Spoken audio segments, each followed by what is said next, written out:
people were complaining about how Kim looked too young and they wanted her to look like a grown woman because she looked like a grown woman in the cartoon. Y'all are creepy. I really hope y'all understand how creepy y'all are. Because when we look at television, the teenage girls that we see don't really look like teenage girls. Like, have any of y'all been on YouTube between the years of like 2008 and 2012 being about how teenage girls are skipping the Justice and Claire's and Animal Print and glitter phase? And it's very, very true. A lot of girls see themselves as women, and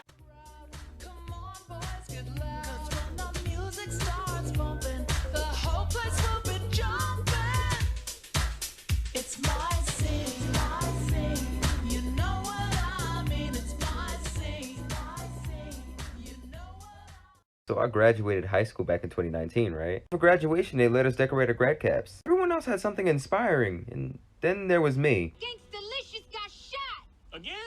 We got to do something. I got an idea. Let's go to college so we don't end up like Gangstalicious. Yeah! And that's where this masterpiece came from. But the only issue is I dropped out of college, so I know there's a dropout now.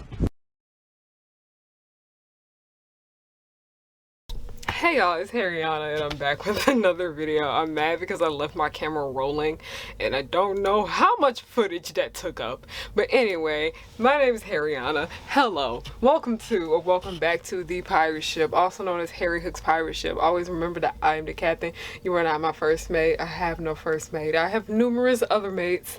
No one's worthy of being first because no one's great enough to be first in my eyes. Hello y'all, if you're new here, my name is Harriyanna and I like to make content based off nostalgia and family and children's entertainment and all the issues that I find within those spaces, okay? Now today, this video literally has been in the works since like October more. Like, before we get started, if you're expecting me to drag the live action Kim Possible movie, you have come to the wrong place and you should actually go click off this video. I like the movie. Y'all, I don't go out of my way to hate things. I don't go into movies wanting to hate watch them. I don't have the energy to sit down for an hour and 30 minutes if I'm gonna hate something. If I'm not feeling it, I'm gonna turn it off. I enjoyed the live action Kim Possible movie. I like the movie, and let's just leave it at that. Now, y'all, I have my outline right here in front of me. I have my mouse scrolling so I don't have to have my laptop in my lap.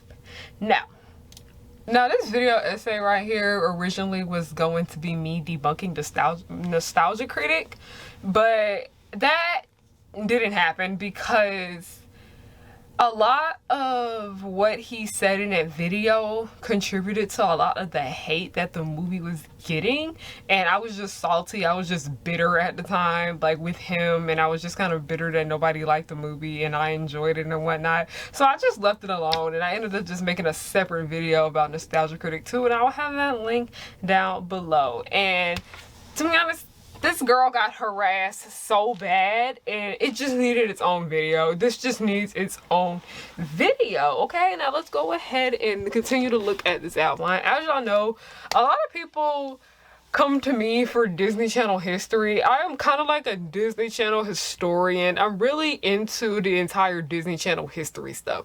Not Disney history, Disney Channel history. That's its own subject and genre of its own. We covered that a lot over here on the pirate ship. The scandals, the tragedies, the whole nine. Like, it's like my specialty. It's like my specialty. If they ever need somebody to teach a class on Disney Channel history, I should be the professor. I should be the teacher. The captain will be the teacher of that class. By the way, on the pirate ship, I'm actually going to be teaching the Disney Channel history lesson. You guys should be there. Like, all that damn Miley, Selena, and Demi drama, I know all about it. I know all about it.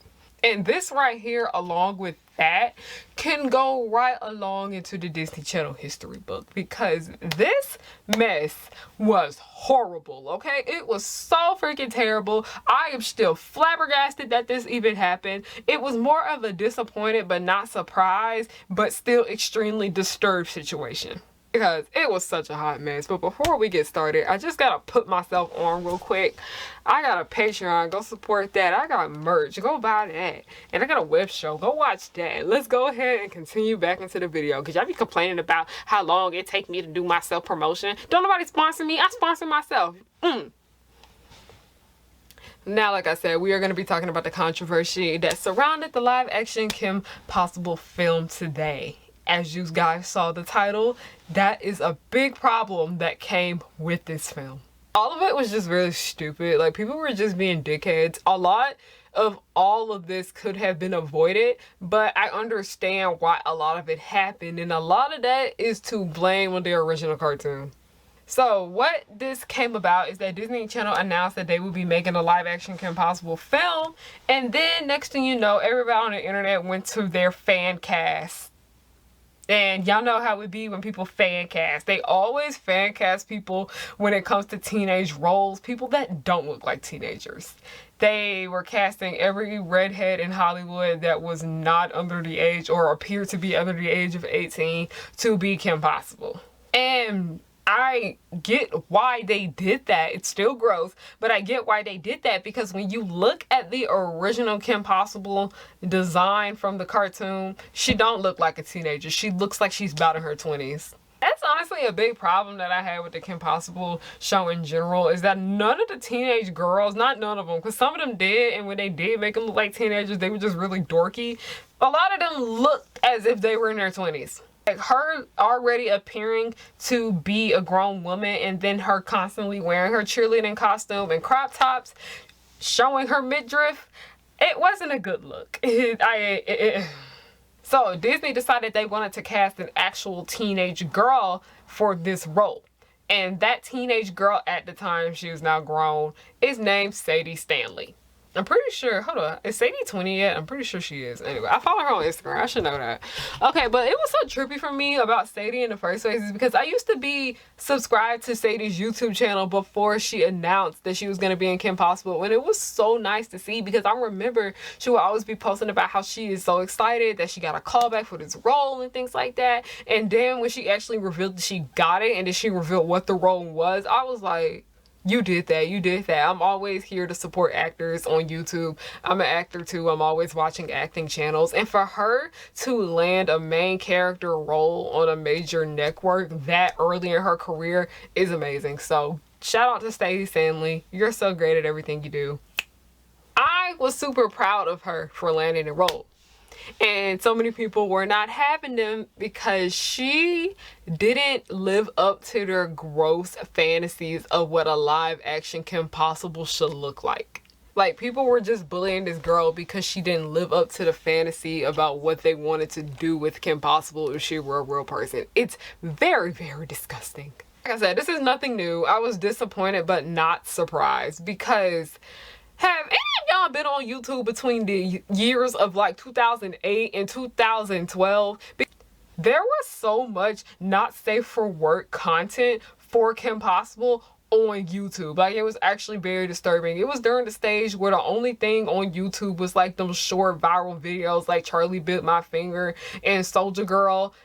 And then it was also AMVs and people just posting their not safe for art pictures of cartoon characters, especially the chipmunks. The chipmunks and the chipettes, I think, got it the worst behind Kim Possible, okay? People were drawing so much Kim Possible porn and actually making porno animations and things like that, and I really didn't understand how YouTube let that slide. Like, YouTube used to have this where it was like age restricted. A lot of the stuff wasn't even age restricted. Kim Possible content at the time was very gross. Aside from the not safe for work fan art, many people used to make shipping AMVs. You know, shipping AMVs are basically where you make an AMV for a specific ship. People love to make these AMVs of her and Shigo. Now, if you don't know who Shigo is, Shigo was Kim Possible's arch enemy's sidekick, okay? You can even say that Shigo was Kim Possible's arch enemy. Shigo is a grown woman, but her and Kim appear to be the same age. That's what I said was a big problem with this show. A lot of the teenage girls look like the grown women in this show. So many people view Kim Possible as an adult growing up, and it makes sense because, one, she was barely at school a lot, okay? She would go to school and then she would leave and then go on a mission, okay? Kim also didn't really act too much like a teenager, in my opinion. She was still great, but she didn't really act like a kid all that much. And Shigo looked like she was the same age as the girls that went to Middleton High School. So when they picked a girl who actually looked like a girl, people were not having it. People were living and they were being very, very gross. They were very, very conflicted about it all, and they harassed her for almost an entire year. It's like the harassment started when they announced the role, and then next thing you know, when the movie came out, they started harassing her again simply because she wasn't over-sexualized. She was not over-sexualized like they said. Like, a lot of people were complaining about how Kim looked too young and they wanted her to look like a grown woman because she looked like a grown woman in a cartoon. Y'all are creepy. I really hope y'all understand how creepy y'all are. They simply harassed her because she didn't live up to their gross expectations. What is wrong with y'all? Like, say what you want about the live action movie, but bullying a child at the time was not it. That was very, very ugly. And the thing about it is that it's not even y'all bullying child stars. It's a lot of times where y'all just bully actors in general just for doing her job. She's auditioned for the role of Kim Possible. She got it and she was there to do her job. Why are you taking that out on the actor? Why are you taking all your anger out on this film on the actor? They literally are just there. They get hair and makeup ready. They get their script. They perform what's on the script and then they go about their business. Why do y'all feel the need to always harass people simply for going to work and making a living? Now, Kim Possible honestly is not the only fictional teen character that has this problem with them being drawn as if they are women in their 20s. Because if you look at the Bratz dolls and numerous anime characters, okay, a lot of those teenage girls don't appear to be teenage girls. And it's not even just teenagers sometimes, it's even with preteens, because if you go and watch All Grown Up, the preteen girls was over here walking around in crop tops. Ariel didn't even wear a damn shirt in a Little Mermaid for like half the movie.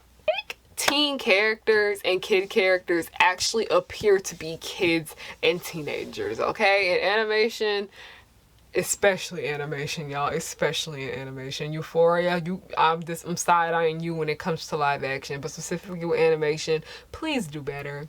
And people are doing a lot better because people are freaking gross now. If you go and look at the original She-Ra designs and then the ones from the new series, they actually appear to be kids. And I really do like that. And that's part of the reason why so many people were complaining about the old She-Ra and the new She-Ra, because she didn't appear to be the grown woman that they always knew her to be. They desexualized her. And that was also a really big issue with the 2002, not the 2002, the 2012 Ninja Turtles, the best Ninja Turtles, okay, as they aged down April O'Neil. And she appeared to be an actual teenager, but that show still had a big issue with over-sexualizing her, because why was April's booty always in the camera? I really did not like that about the series, but I did appreciate how they, you know, toned it down when it came to April and her appearance. They were like, we're gonna make her an actual teenager, and we're gonna make her look like a teenager. And that's another thing that I do praise about Rise of the TMNT. April O'Neil, who was also black in that one, she appears to be a kid. I'm telling you, things are getting better with animation. I do appreciate how in the Owl House they all look like actual middle school kids. I really do like that. I really, really do appreciate that. Like, y'all just don't understand. Leave the girls alone. Leave the girls alone. That was another issue that I really had with Total Drama Island too. A lot of the kids did not appear to be kids, and when they did, they were just dressed in the most revealing outfits to be. But time is progressing, times are changing, but I know when they bring back Total Drama, they're still probably going to be dressed like that. Who knows? Who knows? Do I have any final thoughts about this entire situation? The main thing that bothered me so much is that a lot of the bullying she got was because she looked young.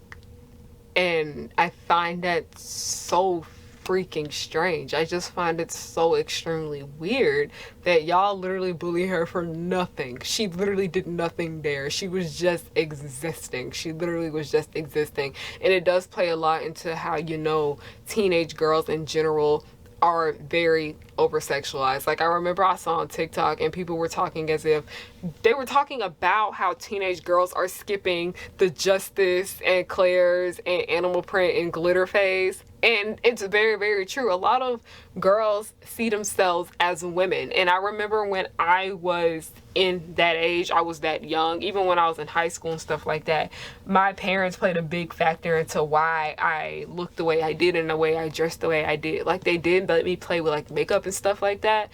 But when it came to clothing, they always made sure I kept it down, and I still, you know, shopped at Walmart and got my clothes from Target and still wore like bright, cutesy colored stuff because they wanted me to appear like the child that I am. And it makes a lot of sense. That makes a lot of sense.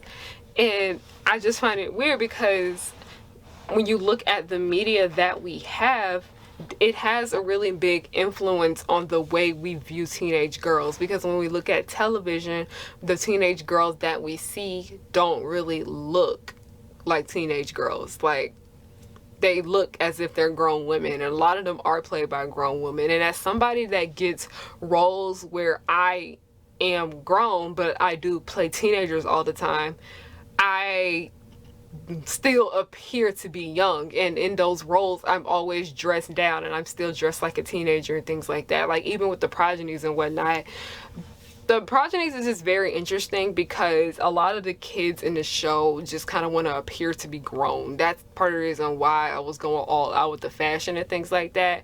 As the kids, they're away from their parents, so they're going to act differently when they're away from their parents. But if their parents were more involved with the school that they went to and whatnot, they would most likely not dress the way they did. So that is just kind of like a nice little thing in the progenies that I want to throw in there. I know nobody's going to pick up on that, but if you want to pick up on it, that's fine. Like, we had like a sleepover scene and whatnot, and all the girls were like in their PJs, and it's different. But then when you actually see the episodes with them in their regular clothes, you're just like, now they know good and well that they're dressed like that because their parents aren't around. So I just kind of want to have a little fun with that fashion right there. But yeah, this is just kind of like a personal insert part of the video. And like I said, I do blame the media and shows like Kim Possible. Not really shows like Kim Possible, but the way shows and cartoons have teenage girls looking. Like, so many teenage girls want to look and appear like Bratz dolls nowadays. And Bratz dolls didn't even look like teenagers back then. They looked like adults, and they acted like adults in all their movies and their shows. But yeah, this is just kind of like a little vent part of the video. If you guys liked it, please make sure you give it a thumbs up. If you guys want to follow me on everything is at Harriyanna. My website to my shop is down below. Added so much new fun stuff, by the way. If you guys want to watch the pilot to my web series, I will have that link down below. Thank you guys so much for watching this video. If you enjoyed that, please consider joining my Patreon. Lowest tier is $1. Love you guys. Thank you guys so much for watching, and have a good night. Will just blow your mind. Buttercup like villains 3 at a time. Bubbles will smile while kicking your butt, and Blossom will lead them out of their ruts. Cherish and Powerpuff, 2 of a kind. Both wanna save the world before bedtime. From towns from Memphis, New York to LA. The